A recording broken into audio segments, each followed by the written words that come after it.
warahmatullahi wabarakatuh. Saya Nur Fitriani, NPM 2117051096 dari kelas A. Di sini saya akan menjelaskan struktur komputer dengan arsitektur von Neumann dan perbedaannya dengan arsitektur Harvard. Arsitektur von Neumann. Arsitektur von Neumann hanya mempunyai satu blok memori dan 8 bit bus data.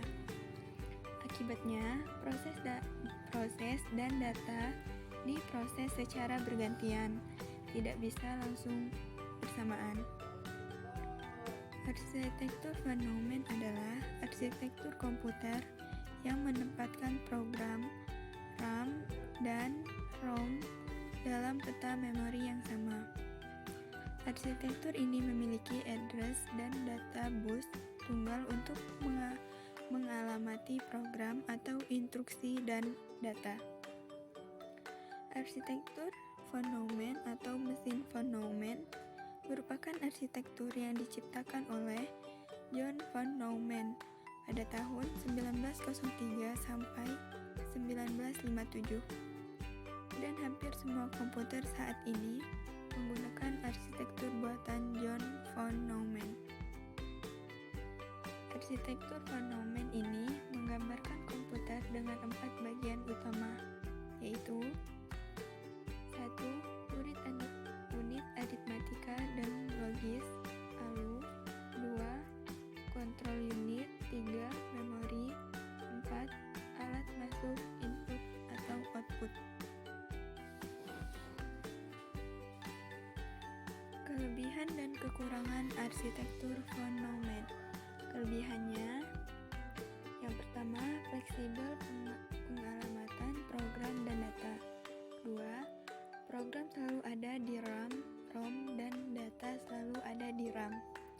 Ketiga, arsitektur von Neumann memungkinkan prosesor untuk menjalankan program yang ada di dalam memori data atau RAM. Selanjutnya, kelemahan arsitektur von Neumann. Yang pertama, data bus tunggal menyebabkan instruksi untuk mengakses program dan data harus dijalankan secara sekuensial dan tidak bisa melakukan overlapping. Yang kedua, Baldwin program harus sama dengan Baldwin data. Yang ketiga, prosesor von Neumann membutuhkan jumlah clock per instruction yang relatif lebih banyak. Selanjutnya, arsitektur Harvard, yaitu microcontroller yang menggunakan arsitektur ini memiliki 2 bus yang berbeda. Satu bus 8 bit dan menghubungkan CPU ke RAM. Yang lain terdiri dari beberapa jalur, seperti 12, 14, atau 16, dan menghubungkan CPU ke ROM. Dengan demikian, CPU dapat membaca instruksi dan mengakses memori data pada saat yang bersamaan. Karena semua register memori RAM lebarnya 8 bit. Semua pertukaran data dalam microcontroller menggunakan format yang sama, sehingga selama eksekusi penulisan data, hanya 8 bit yang diperhatikan. Dengan kata lain, yang perlu Anda perhatikan saat merancang program adalah lebar data yang bisa dipertukarkan atau diproses hanya selembar 8 bit. Kelebihan dan kelemahan arsitektur Harvard. Kelebihannya yaitu, yang pertama, Baldwin program tidak harus sama dengan Baldwin data. Yang kedua, instruksi dapat dilakukan lebih singkat dan cepat. Yang ketiga, memori program dan data terpisah. Yang keempat, opkode dan operand dapat dijadikan dalam satu word instruksi saja. Kelemahan arsitektur Harvard yaitu, yang pertama, tidak memungkinkan untuk menempatkan data pada ROM. Yang kedua, tidak memungkinkan untuk mengakses data yang ada pada RAM. Selanjutnya, perbedaan arsitektur Van Neumann dengan arsitektur Harvard. Yang pertama, pada pengaturannya.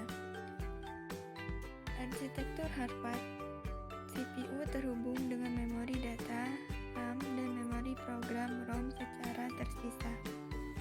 Sedangkan arsitektur Van Neumann, tidak ada data dan memori program yang terpisah, sehingga gantinya koneksi memori tunggal diberikan ke CPU. Yang kedua, pada persyaratan hardware. Di dalam arsitektur Harvard, membutuhkan lebih banyak perangkat keras karena akan membutuhkan data dan bus alamat yang terpisah untuk setiap memori. Sedangkan arsitektur Van Neumann ini membutuhkan lebih sedikit perangkat keras karena hanya memori umum yang perlu dijangkau. Selanjutnya, kebutuhan ruang. Arsitektur Harvard membutuhkan lebih banyak ruang, sedangkan arsitektur Van Neumann membutuhkan lebih sedikit ruang. Yang keempat, kecepatan eksekusi. Arsitektur Harvard memiliki kecepatan eksekusi lebih cepat karena prosesor mengambil data dan instruksi secara bersamaan.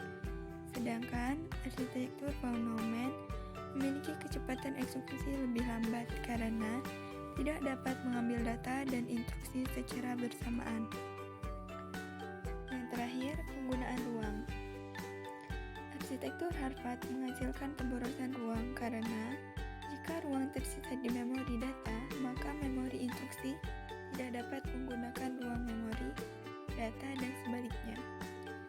Sedangkan arsitektur Van Neumann memiliki ruang tidak terbuang percuma karena ruang memori data dapat dimanfaatkan oleh memori instruksi dan sebaliknya.